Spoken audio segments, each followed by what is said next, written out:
Mungu ndiye anayeamua tuishi kwa muda gani. Lakini kuna vitu ambavyo ameviweka kwenye mikono yetu ili tuweze kuvifanya kwa ajili pia ya kuhakikisha hilo jambo linafanyika. Kwamba tunaishi kwa muda ambao ni reasonable, lakini maisha yanakuwa na ubora. Na wengi wanapokuwa wanafikiria kuhusiana na kufanya vitu fulani hivi ili kuongeza maisha, huwa wanaona kama ni vitu vigumu tayari, kiasi kwamba wanatengeneza tu mazingira kwamba bwana, kila mtu atakufa, tunaishi mara moja, kwa hiyo hataki kujishughulisha na kitu chochote. Lakini kuishi maisha yenye afya, maisha marefu, hayategemei vitu vingi sana. Inategemea vitu vidogo vidogo fulani ambavyo ndio ambavyo huwa tunakumbushana. Kwa sababu kuna raha fulani hivi, kwa hiyo tunakubaliana ya kuishi maisha marefu yenye afya nzuri. Ndio maana unapambana. Ndio maana unatoka asubuhi ndio unatafuta chakula, unatoka asubuhi unatafuta pesa, unatafuta mavazi, unatafuta hali nzuri ya kuishi, kwa sababu unapenda kuishi maisha marefu, unapenda kuishi maisha mazuri. Na ili kufanya hivi watu wanakata tamaa kwa sababu labda wanafikiria ili kuongeza maisha, kufanya kuwa na afya nzuri kwa muda mrefu, inategemea labda upate dawa za gharama kubwa, au utumie supplement fulani hivi, au uwe ni mtu wa kufunga, au uishi kwa masharti fulani magumu. Hapana. Sasa tunaonyesha kuna homoni mbalimbali, moja wapo inaitwa FGF21 ambayo inaweza kusaidia mwili kuishi vizuri zaidi, kutoa mafuta, kuboresha insulin sensitivity, yani kuondoa usugu wa insulin na kupunguza hatari mbalimbali. Na kitu cha kushangaza ni kwamba hii homoni unaweza ukaichochea zaidi kwa vitu mbalimbali ikiwemo chakula. Na chakula ndio ambacho kinachangia kwa sehemu kubwa zaidi. FGF21 ni homoni ambayo mwili huitengeneza sana hasa wakati umefunga kwa muda fulani, yani umefunga kula au unafanya mazoezi au unapokuwa umekula chakula katika mfumo fulani. Na kazi yake kubwa ni kusaidia kwenye kutoa mafuta, kwenye kuboresha mwili uwezo wake wa kutumia sukari, inasaidia pia kupunguza insulin resistance, inasaidia kwenye afya ya moyo, inasaidia pia kuongeza urefu wa maisha. Yani tafiti zimeonyesha kwamba inahusianishwa na urefu wa maisha ya mtu.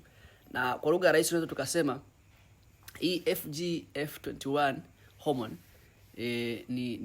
ni kama switch ambayo inaweza ikatumika kuzima au kuwasha uwezo wa mwili kutumia mafuta, uwezo wa mwili kulinda seli, uwezo wa mwili kulinda uharibifu usitokee, ile aging. Na siri ya kwanza kabisa ambayo unaweza kaifanya ili kuweza kuiboost ni kula wanga mzuri. Tafiti tunaonyesha watu wanaopewa vyakula vya wanga wa asili, yani starch za asili, kiwango cha FGF21 kilipanda. Lakini sio wanga wowote, wanga ule ambao ni bora.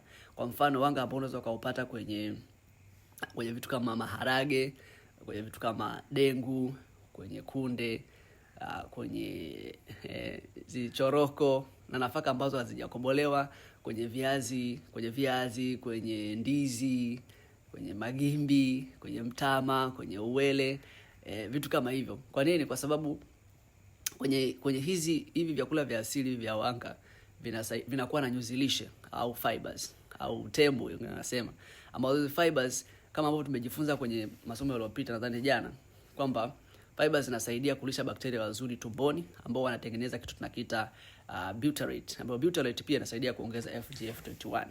Kwa hiyo ukila fiber nyingi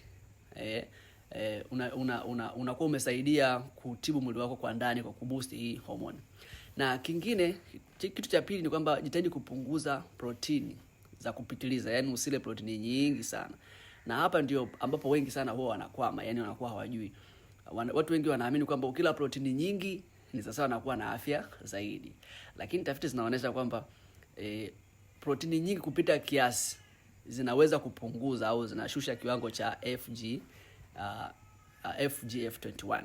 Watafiti walichukua wanaume kadhaa, wakawapatia waliokuwa wanakula gramu 100 za protini kila siku, wakawashauri wakawaelekeza wapunguze kufikia angalau gramu 60 hivi mpaka 70 kwa siku.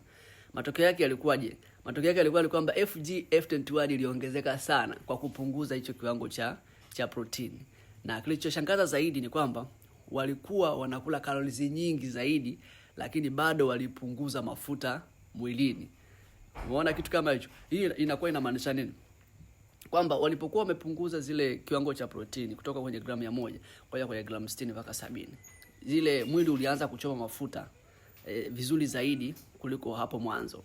Na tatizo kubwa la dunia ya leo ni kwamba watu wengi wamegeuza kila kitu kuwa high protein. Yaani wengi sasa hivi wanasema tusile wanga, tule protini, kwa sababu wanga vitu kama hivyo.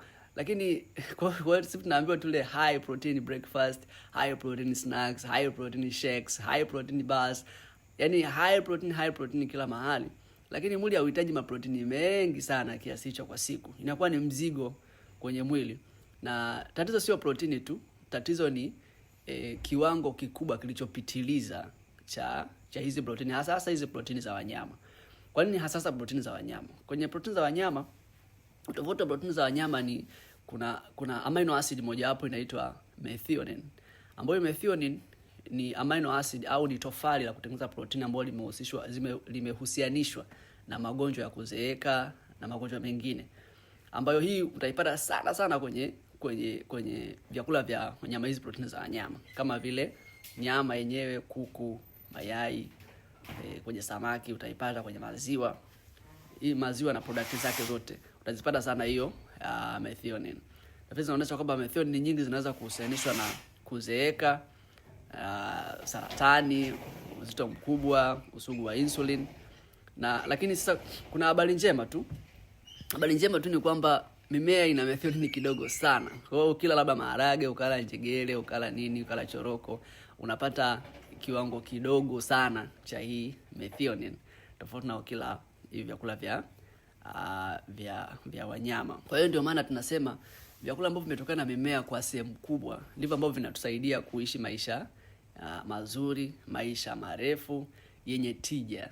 Na watafiti walipima kwamba FGF21 kwa watu wanaokula mimea, kwa wanaokula vyakula vya mimea zaidi ni kubwa zaidi kuliko wale ambao wanakula vyakula ambavyo vimetokana na wanyama. Na kitu cha kushangaza zaidi ni kwamba ukiacha kula nyama, yani usipokula nyama kwa siku 4, yani siku 4 tu, FGF21 inaongezeka kwa zaidi ya 200%. Yani ni siku 4 tu 200% zinaongezeka. Kuonesha kwamba mwili unaweza kujirekebisha tu yani kwa haraka. Kwa hiyo ukianza mabadiliko hata kuanzia leo, tayari mwili unaanza kujirekebisha na kurudi kwenye hali ambayo inakuwa ni nzuri zaidi. Kwa hiyo ujumbe muhimu ni kwamba kufunga kunaweza kukusaidia kuongeza hiyo hormone, mazoezi yanakusaidia kuongeza hiyo hormone, lakini chakula chako kinakusaidia zaidi kuongeza hiyo hormone kwa kula zaidi vyakula ambavyo vinakuwa na nyuzi lishe zaidi, vyakula ambavyo vina asili ya protein kwa uchache zaidi, vyakula ambavyo vinakuwa na asili ya asili, vyakula vya mimea. Kwa hiyo sasa rafiki yangu ni kwamba hauhitaji supplements, hauhitaji madawa fulani hivi special, hauhitaji kuishi maisha fulani hivi magumu yenye masharti kibao ya afya. Unahitaji vitu vidogo vidogo. Tunahitaji maharage zaidi kuliko nyama, unahitaji nafaka halisi kuliko unga mweupe au vyakula ambavyo vimekobolewa, unahitaji fiber nyingi kuliko protein, unahitaji mimea zaidi kuliko vyakula ambavyo vimesindikwa. Hiyo tu inakusaidia kuishi maisha marefu yenye tija kwa kadri ambavyo Mwenyezi Mungu atakubariki kuendelea kuishi kwenye dunia hii. Nakutakia wakati mwema.